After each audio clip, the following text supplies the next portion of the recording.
So in this video, we're going to be talking about how to move apartments in Germany. Now, I noticed that people usually don't know the process. You kind of have to experience it. I'm hoping that this video kind of prepare you for moving into a new apartment space. I'm hoping that you get to learn some of the tips, tricks, how to navigate moving apartments seamlessly so that you don't make some of the mistakes that we made. For me, I moved into my apartment a long time ago, but I also helped some of my friends move into apartments recently, and I've kind of gathered some of the questions that they've been asking to kind of create a video to talk about it, to guide you again. Anyways, I hope you find this video educational, but yeah, let's just jump right into it.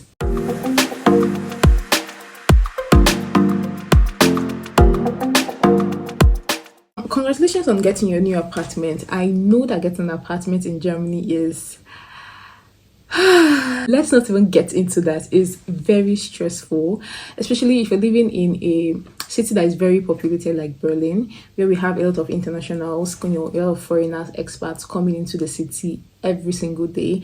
And knowing that Germany is trying to even encourage more people to come into the city, you know that finding an apartment here is tough. Anyways, so you finally got an apartment. Congratulations. Like, it's something to celebrate. I'm not even joking. For some of us that come from Africa, some of us that come from, Nigeria, Lagos, finding an apartment in Lagos can be a bit tricky, but in other parts of Nigeria, it's not that difficult. But in Berlin or in Germany, it's a whole thing.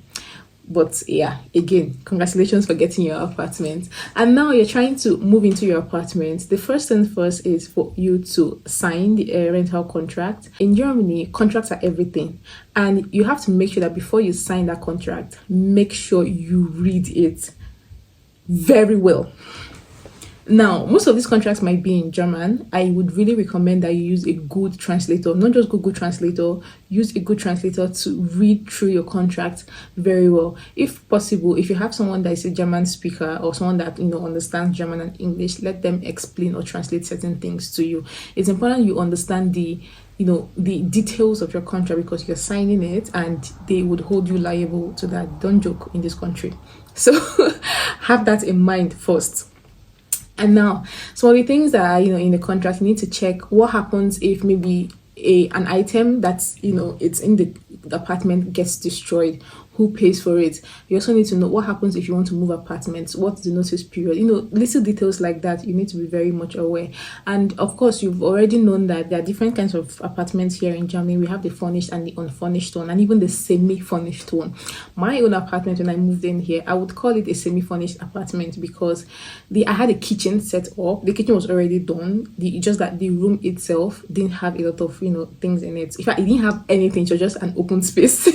And so I had to get all my furnitures in here. But there are apartments that don't have kitchens, don't have anything in the living space. In fact, it just literally blocks the structure and a roof. You have to put in everything in these apartments. Again, you have to make very good inquiries on how to set some of these things up. If you're lucky enough, you might have like a past tenant or a past someone that was renting the apartments in the past that wants to sell these things to you. It could be quite expensive, but if you think about the stress of having someone set these things up or even going to IKEA to do all of the process, you would just stick to buying it from the person. But again, sometimes they can be very unreasonable with very high prices. It's very good for you to negotiate that. But let's not digress. Let's focus on the topic right now. The third kind of apartment is the already furnished apartment. Those ones are usually very expensive. They are mostly for expats that, are coming to Germany for work and they kind of have the money, like all these tech bros and Texas. Anyways, they have the money. And so these kind of apartments are usually small, but very, very furnished. It's like you just come in with your box and you're already living in these places. And they're usually for short-term basis. So let's say for like a couple of months. I think the highest I've seen so far, or the longest contract I've seen so far, is for 1 year, and then you can renew. So now you've signed your contract, you've looked at the details of your contract, you're very sure that you agree to everything that's in here. Again, one more tip: don't sign the contract if you have not seen the apartment. There are a lot of scammers out there, people that just want to take money from you, and they will tell you anything to get you to pay money into the account, and then they disappear. So it's very important that at least you have a view of what the apartment looks like. Don't be very desperate to pay, because if you pay, you lose money, you lose time, you still start the process again, and the breakfast is just, it's going to be served piping hot. So be very careful out there. If you're not in the contract, you need to verify what the apartment looks like. It's important that you maybe ask the landlord to do a video call just to show you what the apartment looks like. If you have a friend that is already in Germany, you can beg the person to help you go look at the apartment and verify that this place actually exists, and that the apartment is what it says it is, and you can actually rent it. So now you've signed your contract, everything good. The next document you need to have on your radar is the Wohnungsgeberbestätigung. This document is usually signed by your landlord for your Anmeldung registration. Anmeldung is registration of your apartment in the city you're living in. So if you're living in Frankfurt, you have to do your Anmeldung in Frankfurt. If you're living in Berlin, you need to do the Anmeldung in Berlin. You get the idea. But it's important for you to do your Anmeldung because that's how the state recognizes that you're living in this place. And again, if you're going for your residence permit application or maybe renewal, they would ask for this Anmeldung. So it's very important that you get this Anmeldung, right? Yeah, so you need to get this Wohnungsgeberbestätigung, have your landlord sign it. You can also get it from the Bürgeramt closest to your place of residence. Now, there are different Bürgeramts in different districts, in the state you're living. Just look for the one that's closest to you and go there for your Anmeldung registration. Now, to get the Anmeldung registration, that one is a whole different that one is a whole different struggle. Getting appointments in Germany is just a thing. You have to, keep checking on their website regularly, hoping to see an appointment. Another way to actually get appointment faster, but it's going to cost you a bit, is to use Fast is Us. Someone shared this website with me, and they help people get appointments very fast. Just that it's quite pricey. You have to pay like 50 euros. But then again, it depends on how urgent or how desperate you are to get an appointment. For instance, if your visa is about to expire, then you need to pay that. If you haven't found an appointment, you need to pay that amount to get the appointment. It's a bit tricky whether or not it's worth it, but I'm telling you, when you're at that spot where you can't walk if you don't have your residence permit sorted out, or you can't do certain things because you really need appointments to sort some things out, then you know that it's worth it. Now you're in the process of getting your Anmeldung set up, you've gotten your rental contract. Let's go into this apartment to know what it looks like. You meet your landlord, you get your keys, and you've walked into this apartment. First thing you need to do is take pictures of what this apartment looks like before you even begin to arrange anything. The reason it's important for you to take pictures is that you have proof, you have evidence. If there's anything that is destroyed, anything that is broken, anything that is not just how it is, maybe the paint on the wall is smeared, or even if it's not smeared, just take pictures, because you need to have a recorded evidence of what the apartment looked like before you moved in, so that when you move out, they don't accuse you of something you didn't do. Remember that once you're paying your rent, you also pay your deposit. Now, that deposit is usually 3 months worth of your rent, that they use it as it's called caution here. They use it as a leverage in case you destroy anything in the apartment. They deduct the cost of damages from that money, and it's a lot of money to start with. You wouldn't want to lose that. A lot of people save, even borrow to pay for that. And it's very important that you get, if possible, all of your money back or most of it back. And one way you can kind of guarantee that you get this back is if you take pictures of what the apartment looks like. So you're not, accused out of the blue that, oh, you came in here, the window was like this and now the window is no longer like this. Or, yeah, the roof was like this and now you just don't want that. Yeah. So after you've made pictures of your apartment, next thing is to go to the meter. Take pictures of the meter reading. Then you also need to get a electricity contract. There are different companies that offer electricity services to residents in Germany. You just look for the one that best suits you. You register. The picture that you took of the meter, you have to send it to them so that they start the meter reading in your name and begin to charge you for it. If you don't do this, I can't really say what will happen to you, but I feel like you're going to incur cost from the previous owners, the previous person that stayed in this apartment. It's just not a good thing. You just need to set all these things up so that you don't enter into trouble, or you don't find yourself paying for things that you just did not bargain for. And it's also important that you set the date of the meter reading to the date you move into the apartment. So if, for instance, you're supposed to move into the apartment on the 1st of May, you set the meter reading to start from the 1st of May. Otherwise, you get charged for whoever lived there for how long, and you don't want that to happen. So it's important you do this as well. Of course, before they let into the apartment, they would ask for you for the rent. You should have already paid your rent. In some cases, your deposit as well. But the thing with deposit is that they understand that it's a lot of money. So sometimes they allow you to pay the deposit in bits. You can also plan for that. You can plan on how you want to raise the money to pay your deposits in bits. Make sure you pay it as soon as possible. You can also set up a SEPA mandate for your rent. SEPA mandate allows the bank to debit you automatically, so you don't necessarily have to send money to the landlord, or it just at a specific time of the month that you decide to set up this mandate, you just get debited. But one thing about setting up a SEPA mandate is that you need to make sure that there is money in that account. If you set up a SEPA mandate and there's no money in the account, you would most likely, depending on the bank you use, you most likely go into overdraft, and somehow your bills get paid, but you now owe the bank money, and of course they'll charge you interest rate on that. A whole different topic. But yeah, you need to be careful about these things. Remember, we're still talking about things you need to do before you even move in officially. Your rent has actually started reading, but it doesn't necessarily mean that you can live in this apartment, and I'm going to explain. When I moved into my apartment, I did not live here for about a month after I had signed my contract, after I had,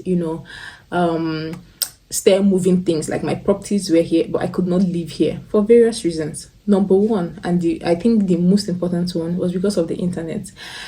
I know Germany, it's how do you say, a Western world, but sometimes the things they do here just make me wonder.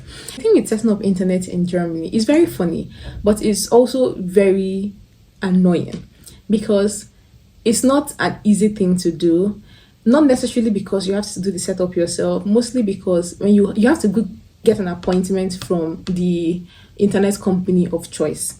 Now, before you even decide, you can't just automatically decide on the internet you want to use. Go to Check24 website, put in your postal code, and check for the kind of internet that was in your area, because various areas have various internet capacities, and you don't want a situation where you're working from home, you have a meeting, but your internet keeps fluctuating. For instance, in my place, I use Vodafone, but in some other places, maybe Vodafone is a big company, so most likely it will work in various other places. But if you're looking something like if you're using internet like Pure or any other kind of internet services, it might not necessarily be compatible with your area, and it's important for you to know what's compatible with your area. Don't just be like, oh yeah, I like that color, oh yeah, they're so popular, and you go and get this internet contract.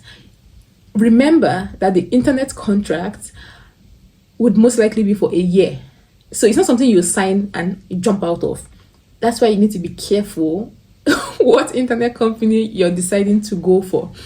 The contracts last for at least 1 year. In my own experience, or from what I've seen, they last for at least 1 year. And you have to choose what, megabyte works for you. I hope that's the word. But then you have to choose the capacity. So let's say, for me, I'm living alone and I'm a single person. I don't have to go for something that is very expensive. However, I also cannot go for the basics, because I'm a YouTuber. I use social media a lot, and so I need to make sure that whatever internet I'm choosing can help me upload my videos very fast, and that's why I went for something mid-range.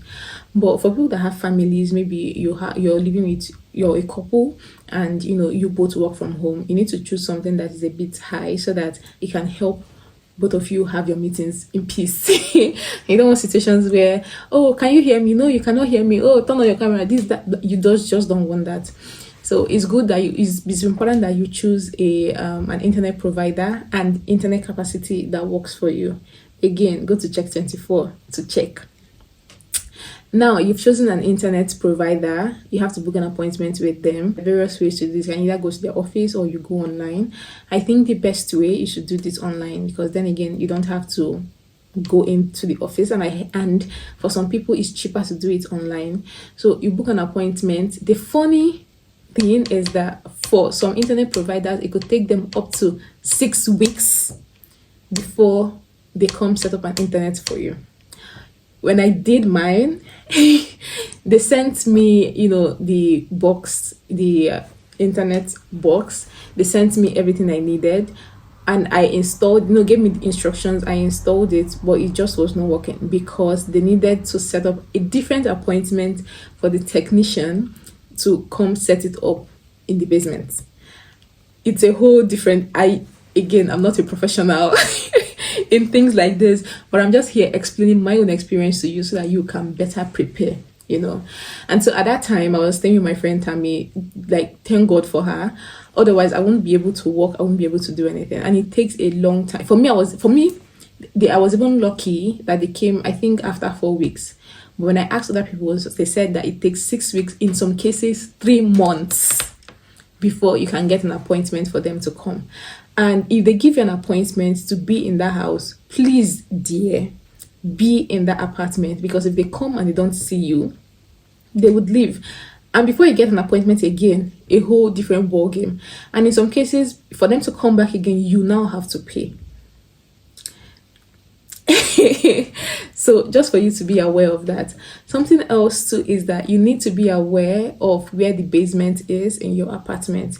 You're new to this place, it might not come to you intuitively, or not just the basement per se. You need to know where the internet connection is in that building, because sometimes it might not be in the basement. So you need to ask someone, ask your landlord or ask a neighbor where the internet can be accessed. And you need to make sure that place is open, so that when the technician comes, they can easily go there, open it, do the work, and your internet would be up and running. Funny thing is, it usually doesn't take time. I think in my own case, in less than 10 minutes, everything was done, but it took them 4 weeks to get to my place. So yeah, that's it for the internet. Now, you have all of these things, you have all these appointments set up for your internet, for your Almeldon, you're trying to get all of these things done and completed. You're now moving into your apartment space. Depending again on the kind of apartment space you have, if you have a fully furnished, a semi-furnished, or an apartment that is unfurnished entirely, you need to, have a kind of budget for that. One of the popular places where you can get furniture affordably is IKEA. So you go to IKEA closest to you. There are also other online shops or even physical shops where you can go buy furnitures like Otto. You can go to Obi, I think, and various other places. There's also Home24 online, again depending on how you want to furnish this place. But if you're on the side of saving money, you don't want to spend on buying everything brand new, you can look for fairly used furnitures that are good quality on Facebook Marketplace or on eBay, Kleiny and Tiger. Now, it's important that you verify very well that these appliances are actually working. But the truth of the matter is that you can get really good stuff there, because again, people move apartments all the time, and they move apartments to new places where maybe the bed is too big for this new place, or the bed is too small and they want to sell the old bed and get a new bed. It could be anything. Or they are moving out of Germany and they want to sell everything in their apartments. Again, you can be lucky enough to find a place like find someone like this where you can buy most of their stuff if that's what you want. But you need to be careful to buy really good things, and there are things that personally I don't recommend that you buy fairly used. For instance, your mattress, because again, you don't know what happened on you don't know what happened there. But up to you entirely. You can also get like very good bed sheets, for duvet covers, stuff like that on from Primark or from H&M, depending. It's all up to you, or you can even get on Amazon. That's not the point. The point is, based on your own budget, on your own timeline, you can slowly begin to furnish your apartment. You don't have to do everything at once. Just start from the most important and then begin to scale up. For me, currently, when I moved, I was very lucky that one of my ex-colleagues at work was leaving Germany, and so she was selling most of her things, and then I bought most of them from her. And now that I'm fully settled here, I just feel like, oh, okay, I can get some things, newer, or maybe I didn't like this, but then I needed to have something in my place. So I'm gradually beginning to swap things, change things, buy new things that have already been damaged. If you notice my bookshelf, but yeah, the point is you're living in this place, nobody's forcing you, nobody is rushing you. Take your time to furnish the apartment, and I can tell you that it's usually very expensive, so really take your time. Next thing to do, and this is very important, is to put your name on your mailbox. The reason why you should put your name on your mailbox is that you're going to have mails, especially after you've done your Almeldong. They're going to send you a couple of letters. You're going to get letters from the government. You're going to get letters even when you buy stuff online on Amazon. And one way for them to know if you live in this building, who to deliver your stuff to, is if your name is on the doorbell or your name is on the post box. So put your name on the post box. If you're living in a shared apartment and you're not the only one living there, try to put your name on the mailbox. If they can only accept one name on the mailbox, when you're writing your address, put the name of the person that lives in the apartment as part of your address. That's the way they write it. It's like C/O, whoever is living there, then your name. That's where they know that whenever they see that name on the doorbell and they have an item for you, they can put it, they can ring that bell, or maybe they can put it in that mailbox. It's important for you to do that. A lot of people have lost letters, very important letters, because their names were not on the mailbox. I've had cases where I made an order online. I don't know, somehow my son, it's usually the son name that's on the mailbox, right? Again, very important for you to know, it's really the surname that's on the mailbox. So I had like an order, but somehow the name that was on my order was my first name. They came, they didn't see me, they took it back. Up to today, I didn't get that item, and so it can be quite annoying. So it's important that you put the correct name on your address, you put the correct name on your mailbox as well, and on your doorbell, so that people can easily find you. If, for instance, you were living in a previous apartment in Berlin and you're moving into a new apartment in Berlin, of course, some of your letters will still be going to the old apartment. That's why the Anmeldung is important. That way, the Bürgeramt is aware, and then they can send you new letters to the new apartment. One thing else you can do is that you go to the DHL office or the UPS office and tell them that you want your letters to be sent to your new address. I think you would pay at the time 30 euros. I don't know what it is currently, but just verify from them so that you don't lose your letters. Another thing too is to keep like a good relationship with whoever is living in your former apartment or with your landlord, so that whenever you have new letters, you can just go there, they can pick it up on your behalf. The best thing is have your letter sent to the right address. Another thing too is to get a liability insurance. It's called the Hauptpflichtversicherung. Now, it's very important, especially if you're moving into an apartment that is already furnished, to get this insurance, because this insurance insures everything that's in the apartment, so that if there's a case of damage, if there's a case of theft, you will be compensated. Now, it's not just for those that are living in furnished apartments. So long as you live in apartments in Germany, it's important you get the Hauptpflichtversicherung. So get a liability insurance. I'm currently in collaboration with an insurance company in Germany. So if you want to get that, you can send me an email, and then we can have a conversation and help you get your Hauptpflichtversicherung or help you get your liability insurance. But you should get one. Another tip for you to remember is that once you're moving, probably you have a moving company helping you move, and you spent a couple of coins or you spent some money trying to move. It's important that you keep those receipts, because you can use that for your tax declaration. You have to get some money back. So make sure you keep those receipts, even for the rental cars. Anything that you spend during your move, keep all those receipts to get some money back during your tax declaration. So those are the things you need to be aware of when you're moving apartments in Germany. Now, one last segment of this video is giving you some extra pro tip if this is your first time living in Germany, or maybe living alone in an apartment in Germany, or even if you're living with other people. You need to be aware of the quiet hours, especially on Sundays. You can't play loud music. You can't be loud in your apartment. You can't, make a lot of noise to disturb your neighbors, because Germans believe that Sunday is a day of rest. You might get a visit from the police for that. Another thing too is the separation of waste. You need to be very, very aware of this, because some apartments, they are very strict with this. Actually, everybody should be aware of this, the way they recycle waste and the way they dispose waste.